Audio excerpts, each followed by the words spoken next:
There are games that tell you something, and then there are games that show you something. There is a difference.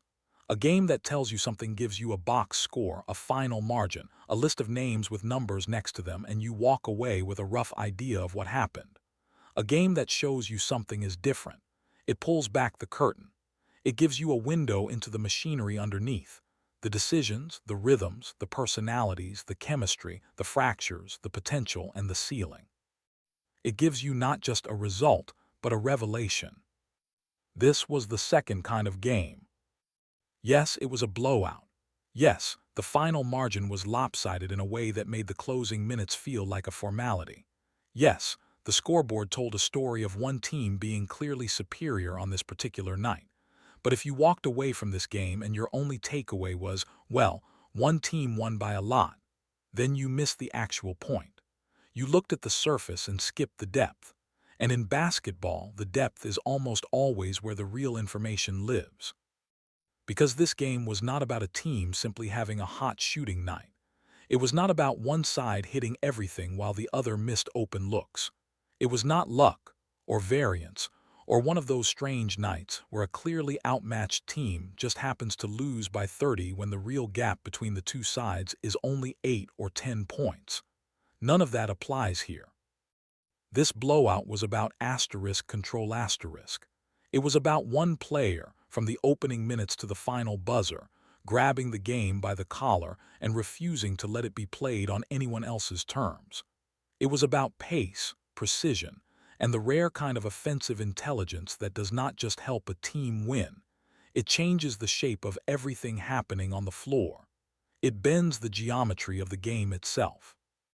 And the name at the center of all of it, Caitlyn Clark. Before we get into what actually happened, it is worth taking a moment to think about what a reasonable observer might have expected coming into this game. Because the context matters, and the way reality exceeded expectations is part of what makes the performance so striking. Going in, a fair and balanced prediction might have looked something like this. Clark comes in as the facilitator. She pushes the pace when she can, moves the ball efficiently, runs the offense with discipline, and defers to the veterans when the moment calls for it. She contributes without dominating. She is the engine, not the engine and the driver. She helps, she organizes, she distributes, and then she lets the more experienced voices in the lineup carry the heavier scoring load when things get tight or complex. That is a reasonable expectation, and in fairness, she did all of those things. The facilitating was there. The ball movement was there. The organizational discipline was absolutely there. She did not go rogue or try to turn every possession into a personal showcase. She was not selfish, and she was not reckless with the offense. But what she did was so much bigger than what the preview expected. And that gap between expectation and reality is where the story really begins. Because Clark was not just running the offense. She was deciding what kind of offense it would be. She was not just distributing possessions. She was defining the asterisk terms of every possession. She was not just participating in the game, she was authoring it. Play by play, minute by minute, trip by trip up the floor, she was writing the script in real time, and everyone else on the floor on both teams was simply responding to the story she was telling. That is a different kind of player. That is a rare kind of presence. And when you understand what that actually means on a basketball floor, the performance stops being impressive and starts being something closer to stunning. Let's take a moment and really dig into what pace actually means in basketball, because it gets talked about casually and then often misunderstood. Playing fast gets treated as a stylistic preference, like a coach who just wants up and down basketball because it is exciting to watch. But that is a surface-level interpretation. Pace, when it is truly controlled and executed with intelligence, is a weapon. It is a tactical tool. And when it is wielded by the right player with the right instincts, it becomes one of the most disruptive forces a defense can face. Here is why. Basketball defenses are built around organization. They are built around communication, positioning, recovery, rotation, and preparation. When a team walks the ball up the floor and runs a set play, the defense has time. It has time to identify the ball handler, recognize the formation, communicate assignments, get into position, and prepare for what is coming. That time is the defense's greatest resource. Take it away, and the whole structure starts to crack. Pace takes that time away. When a point guard like Clark pushes the tempo before the defense can get organized, before the bigs can sprint back, before the wings can identify their matchups, before the help defenders can get in position, the defense is not defending the offense. It is chasing it. And chasing in basketball is the worst possible place to be. When you are chasing, you are reacting. When you are reacting, you are late. When you are late, you are out of position. And when you are out of position, the offense gets what it wants. But here is the crucial distinction that separates Clark from players who simply play fast. She is not playing fast blindly. She is not just sprinting and hopping something good happens. The speed is purposeful. The decisions are early. The passes are on time. When she pushes the pace, she is not creating chaos. She is creating orchestrated chaos . There is a massive difference. Chaos benefits no one. Orchestrated chaos benefits only the team creating it, because one side has a plan inside the disorder, and the other side does not. Clark pushed the pace all night, and every time she did, the decision trees for the defenders got shorter and shorter until there were no good options left. That is what happened in this game, possession after possession, over and over again. The defense was never comfortable. It was never organized. It was always a step behind, always guessing, always rotating to the wrong spot at the wrong time. And that starts and ends with one player's willingness and ability to make fast, precise, correct decisions with the ball in her hands. Let's talk production, because the numbers here are worth slowing down for. 19 minutes of playing time. In under 20 minutes on the floor, Clark put up 17 points and 12 assists . Read that again. 17 points and 12 assists in less than 20 minutes. That is not a typo, and it is not the result of a fluky hot stretch where everything fell perfectly.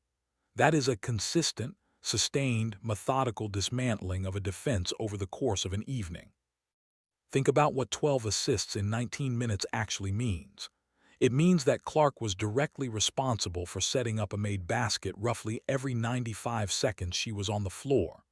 That is not just efficient, that is relentless.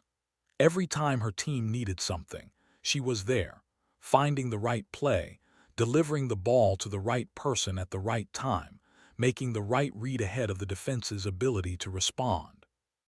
And those assists were not simple ones.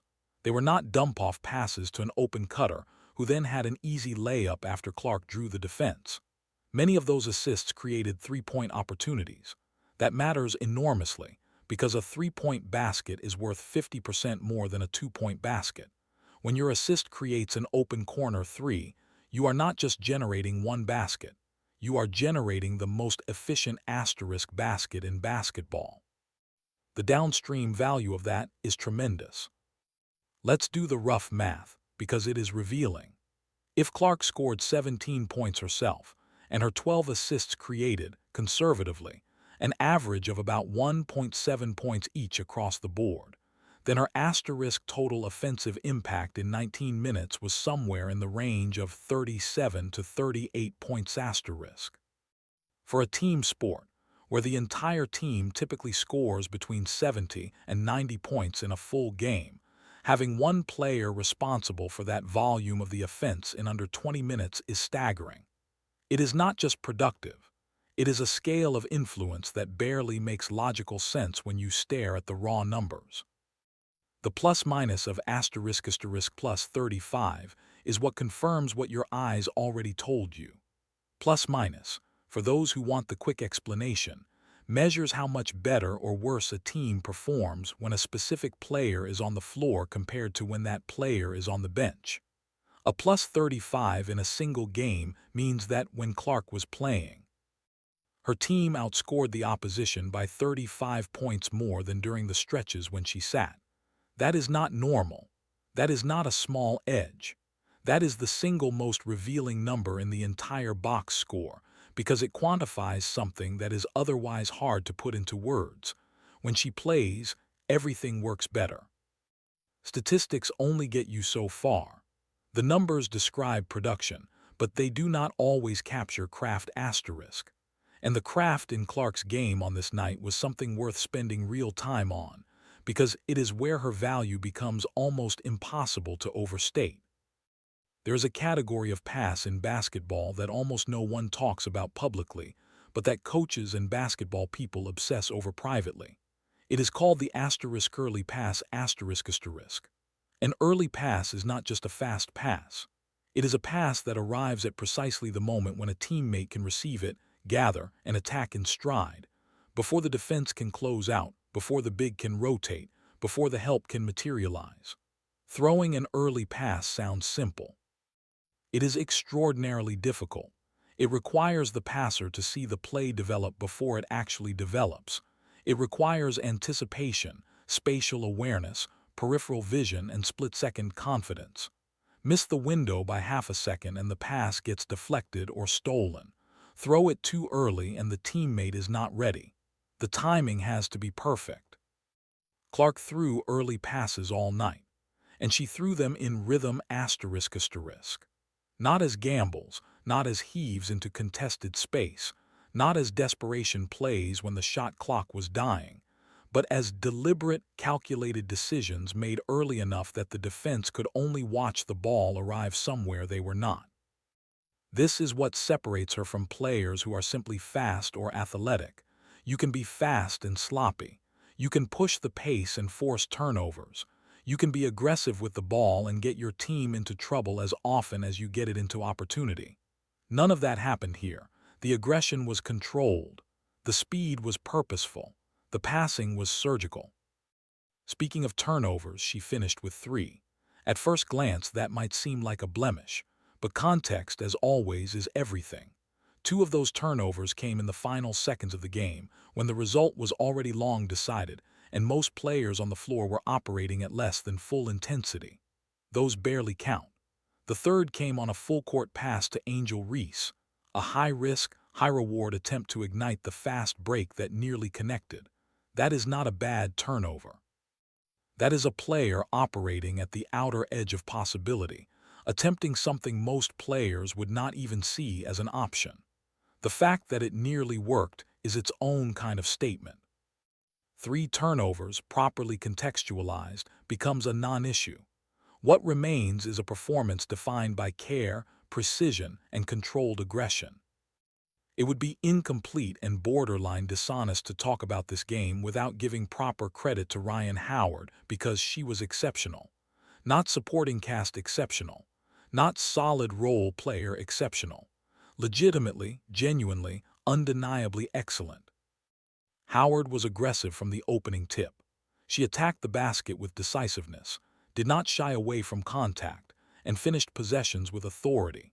Her scoring kept consistent pressure on the defense throughout the night, which meant that even when defenders found ways to account for Clark, they still had to account for Howard as a legitimate and immediate scoring threat. That is not a small thing. That is the kind of secondary pressure that makes the primary playmaker even more dangerous. If someone watched this game and built a case that Howard deserved Player of the Game honors, that argument would hold water. It would be wrong, but it would not be unreasonable. She was that good. But here is the distinction, and it is an important one. Howard was punishing the opponent. Clark was asterisk bending the game itself. Both are valuable. Both made a difference, but they operate on different levels of the hierarchy. Howard excelled within the framework that Clark established. She benefited from the pace Clark set. She scored cleaner baskets because Clark's playmaking had already put the defense in rotation. She made decisive plays because Clark had already created the conditions where decisiveness is rewarded. That is not a knock on Howard. It is actually the highest compliment you can pay to Clark's playmaking. The best passers and playmakers in basketball do not just help their teammates score. They make their teammates' jobs easier, their choices simpler, their opportunities cleaner. Clark did all of that for Howard and for everyone else on the floor. Great players make great players look even greater. That is what happened here. One of the most fascinating and underreported aspects of games like this is what a relentless pace reveals about players beyond the star performers. When the game speeds up to Clark's level, when possessions become fast, decisions become instantaneous, and comfort zones shrink, the truth about every player on the floor becomes harder to hide. Paige Beckers' asterisk is the one worth spending the most time on here, because her arc over the course of this game was genuinely interesting and ultimately encouraging. Early on, she looked like a player feeling the weight of the stage. That is an honest assessment, not a criticism. Big moments carry real pressure, and fast-paced games demand that you make correct decisions before your brain has fully processed what is happening. For any player, veteran or rookie, star or role player, that kind of environment takes time to calibrate to. In the early going, Becker's offense was not flowing naturally. The rhythm was slightly off.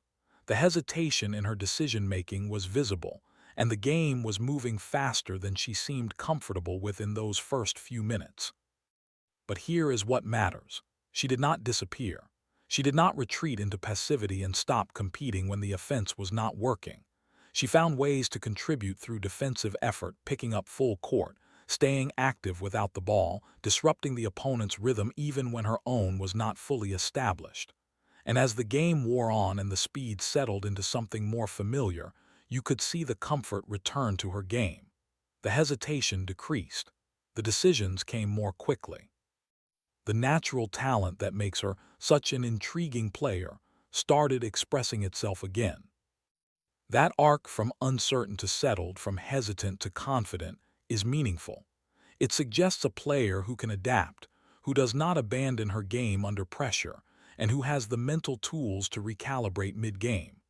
That is a skill in itself, and it bodes well for what she can become in this system. Kelsey Plum was steady and professional throughout. Not a flashy performance, not a game-defining night, but the kind of consistent, unspectacular contribution that good teams need to function. She did her job, stayed within herself, and did not create problems. In a game where so much else was going right, steady and solid is exactly what is needed from a role player. Chelsea Gray on the other hand, had a difficult night. The sharpness that usually defines her decision-making was not there. Something about the rhythm felt off, and you could see it in the way she processed possessions, slightly behind the pace, slightly out of sync with the flow of the game. It happens. Even elite players have nights where the game does not quite fit their natural tempo.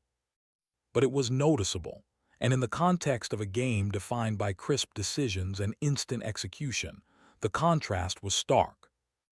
Kalia Copper had moments of genuine brilliance, particularly when she attacked off the dribble and put pressure on the rim in straight-line drives.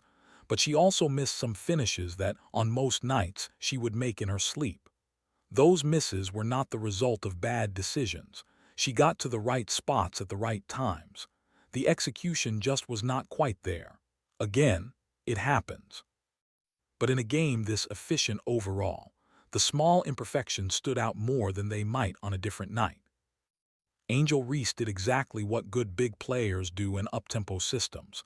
She embraced the dirty work, offensive and defensive rebounds, interior physicality, holding ground near the basket against physical opposition.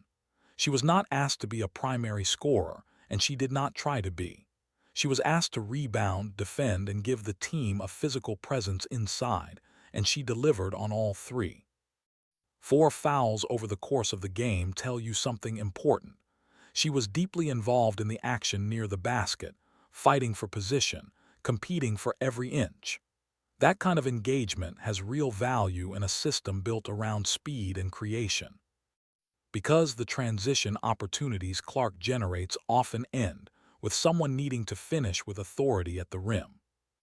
Derica Hamby flashed her transition instincts on several possessions, converting easy opportunities when the floor opened up in the open court. Her ability to finish in those situations is a genuine asset in this system. Perhaps the most strategically revealing stretch of the entire game came during a veteran-heavy lineup in the third quarter. It was a block of time defined by experience and pedigree, a collection of players with long careers, championship experience, proven professional credentials, and all the intangibles that come with years of high-level basketball. And they looked slow. Not slow in terms of effort, not slow in terms of intelligence or understanding, but slow in the specific and important sense that the offensive energy that had defined the first half simply was not there. The pace dropped. The possessions became more deliberate. The ball moved with patience rather than purpose. The spacing became less threatening. The defense, which had been scrambling and rotating for most of the game, suddenly had time to get organized. In isolation, none of this is necessarily bad. There are absolutely contexts where slowing the game down, controlling possessions, and playing deliberate basketball is the right strategic choice. Not every game needs to be a track meet. Not every situation calls for attacking before the defense is set. Veteran poise in big moments has genuine value, and the ability to slow a game down when a lead needs to be protected is a real skill. But the contrast with the Clark-led lineups was unmistakable. And contrast, in basketball, is information.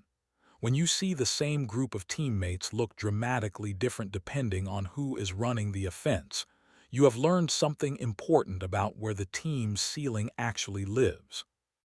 The ceiling is higher when Clark is on the floor, significantly higher, and the third quarter stretch proved it by subtraction, by showing what the team looks like when the element that defines its best basketball is temporarily removed from the equation.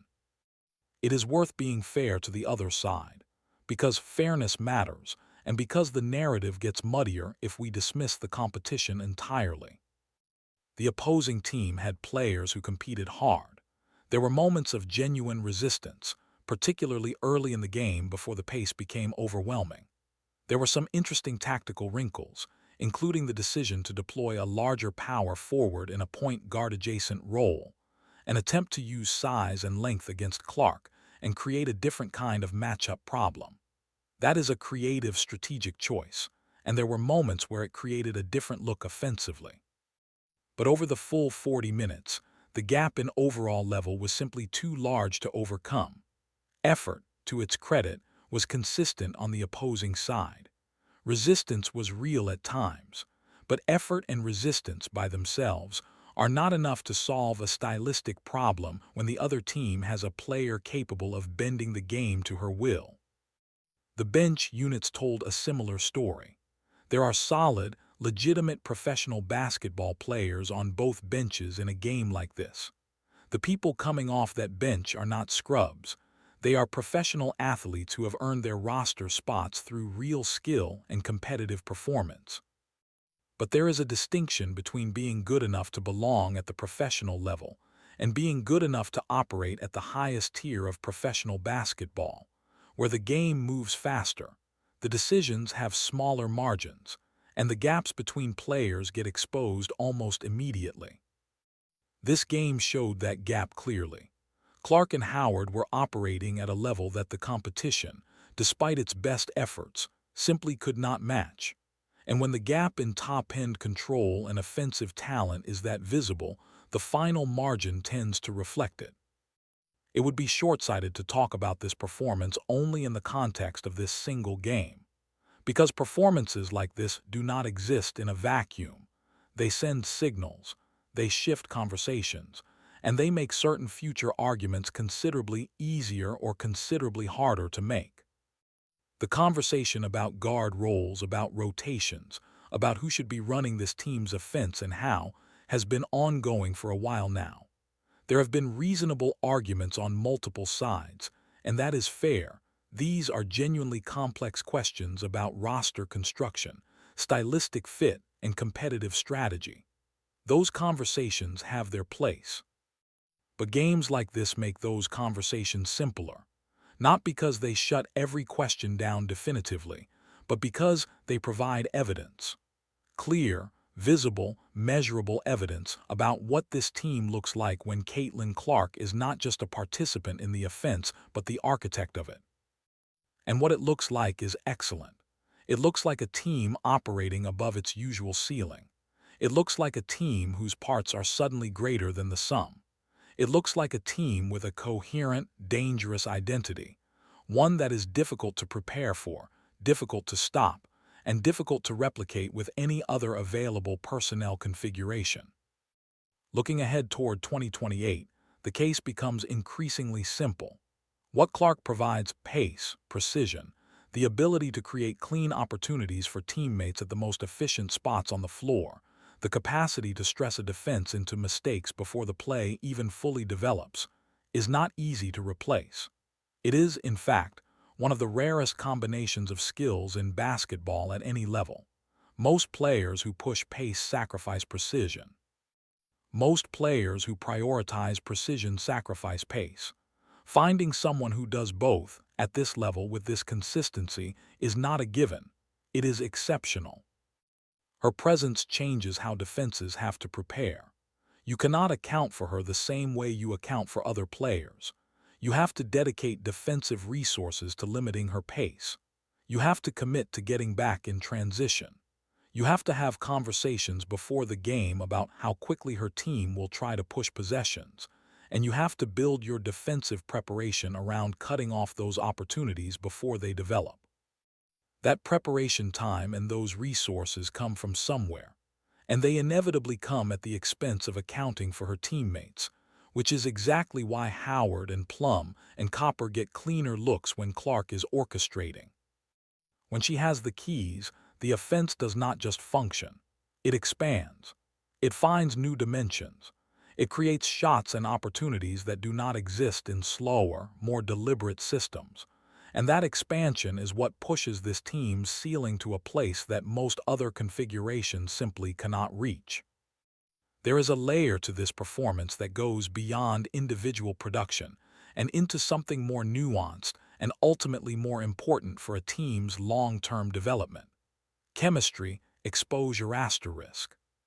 When a game is played at Clark's pace, when the possessions come quickly, when decisions have to be made in fractions of seconds, when the floor opens and closes in the blink of an eye, it reveals, with uncommon clarity, which players thrive in that environment and which players are more comfortable somewhere else. This is valuable information. Teams are often built on assumptions about how players fit together, assumptions formed during practice, training camps, or slower-paced games that do not stress the system the way an elite tempo game does. It is only when the pace genuinely rises and the decisions genuinely have to be instant that the real compatibility picture comes into focus. In this game, you could see the players who were energized by Clark's pace. They ran harder when they saw her push the ball. They filled lanes more aggressively. They cut with more conviction.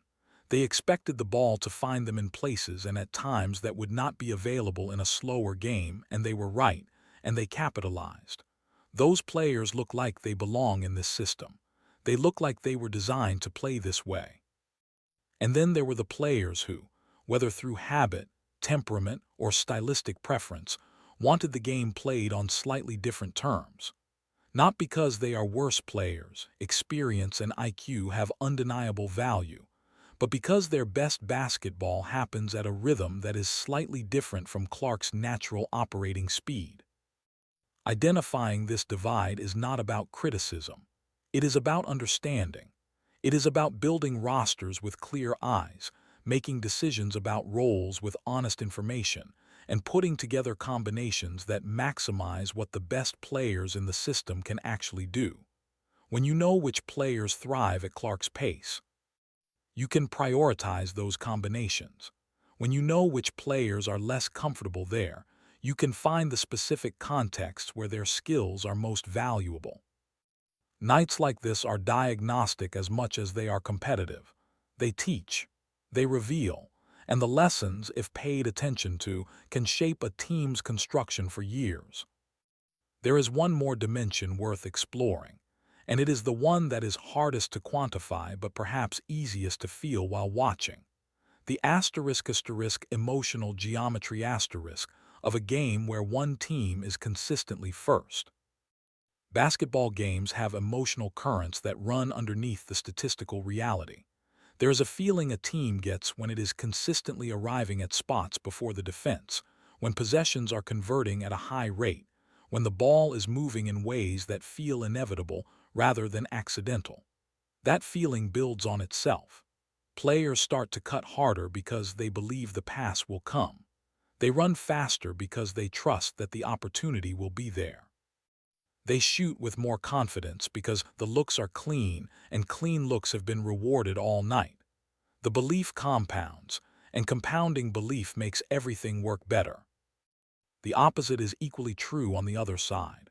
When a defense is consistently chasing, consistently arriving late, consistently rotating to spots that have already been vacated by ball movement that is a step ahead, something starts to erode. Not effort, necessarily, but certainty. The confidence in your own read starts to waver. You start second-guessing your positioning. You look at your teammates to see if they have it figured out, and they are looking back at you with the same uncertain eyes. And once that uncertainty takes hold, the game starts to feel out of reach even before the scoreboard fully reflects the gap. That emotional shift was visible in this game. You could feel the moment when the opposing team stopped truly believing it could solve the problem Clark was presenting. It was not a surrender. They kept competing, kept trying, kept executing as best they could. But the confidence that a solution exists, that started to drain away. And without that confidence, the gap widens faster than the scoreboard might suggest. This is what great playmakers do beyond the assists and the points. They demoralize by being correct over and over again in ways that feel inescapable. They do not just beat you on a given possession. They make you feel like you are going to be beaten on every possession, and that feeling becomes self-fulfilling. When the buzzer sounded and the final margin was counted, there was a temptation, as there always is after a lopsided result, to reduce the game to its simplest possible description. One team was better. One team won by a lot. On to the next one. But that reduction misses almost everything that actually matters about what happened on this floor. What happened was a demonstration, not a performance in the theatrical sense, not a showcase designed to impress observers or build a personal brand. A demonstration in the scientific sense, a clear, observable, repeatable, measurable exhibition of a specific principle at work. The principle being this: when Caitlyn Clark is allowed to control the pace, shape the offense, and pull the entire team into her rhythm, the ceiling of what this team can be rises dramatically and rapidly. That principle was not announced. It was not theorized or debated in the pregame analysis. It was simply shown through 19 minutes of basketball that will be studied and referenced for a long time by people who care about how the game is built and how teams become great. The debate about roles and rotations and who should be steering this team does not disappear after one game. Nothing in sports is that simple, and pretending otherwise would be dishonest. But the terms of that debate have shifted. The burden of proof has moved. The people arguing that Clark should play a reduced or secondary role in this offense now have to contend with what this game looked like. With the plus 35, with the 12 assists in 19 minutes, with the pace, with the Howard performance that was built in large part on the foundation Clark created, with the third-quarter contrast that made the argument by subtraction. The game looked like something when she was on the floor. It looked like something different when she was not. The gap between those two things is the clearest possible statement about where the value lives. For the rest of the basketball world, the message is equally clear. Get used to this. Get used to the pace. Get used to the precision. Get used to defenses being stressed and bent and broken before they feel ready. Get used to a player who does not simply participate in the offense but authors it, who writes the game in real time and forces everyone else to respond to the story she is telling. The shift is already happening. The biggest shifts usually are well underway before the broader conversation catches up to them. And if this performance was any indication, the conversation is about to catch up very, very quickly. This was not just a blowout. This was a window. And through that window, if you were paying attention, you could see exactly where this is headed.